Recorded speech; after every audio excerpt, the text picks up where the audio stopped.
often requires medical treatment. On the other hand, it causes a lot of confusion about what the difference actually is. So I'm gonna break it down for you. Now, with erectile dysfunction, that is when someone with a penis has a drive to have sex, but when they get there, they cannot maintain or get an erection. While HSDD is when someone does not have a drive to have sex and they find that lack of drive extremely frustrating. Think about it like this. Erectile dysfunction is like wanting to go out, getting in your car, but despite your enthusiasm, your car won't start. While HSDD is feeling like you should go out, but having no drive to get up and go on your way. But what both dysfunctions have in common is stigma.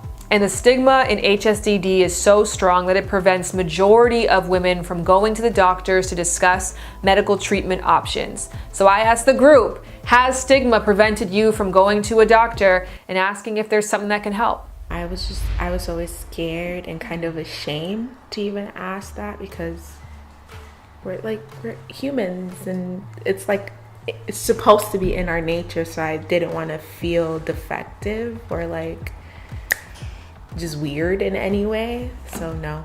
That's funny that you say that, because that's the exact reason I did talk to my doctor. It was like, we're humans. I'm, lacking this. I should talk about it. Yeah. And then the reaction she gave me just was just dismissive. So I'm like, okay, well, I'll find someone else, even though I love her. Yeah. Like, I love my doctor, but she just didn't get it. So, yeah.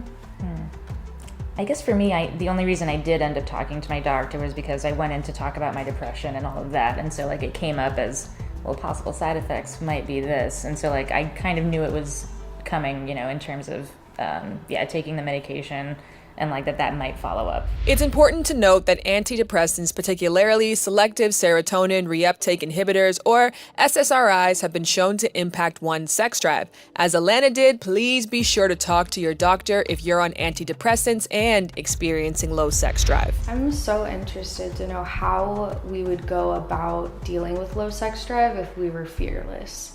Like, caution and safety considered, but if we weren't afraid to talk to our friends about it, if we weren't afraid to talk to our partners, if we weren't afraid to ask our doctor or to try new things, I really am curious, what that would look like. All right, so as we just saw, going to the doctors to discuss HSDD is not everyone's ideal entry point. In fact, a study of over 3,000 found that people suffering from low sex drive that was frustrating did not want to talk to their doctor because, one, they were embarrassed, or two, they feared that it wouldn't be taken seriously. And that is why over 80% of people who have frustrating low sex drive do not seek out medical help and find a solution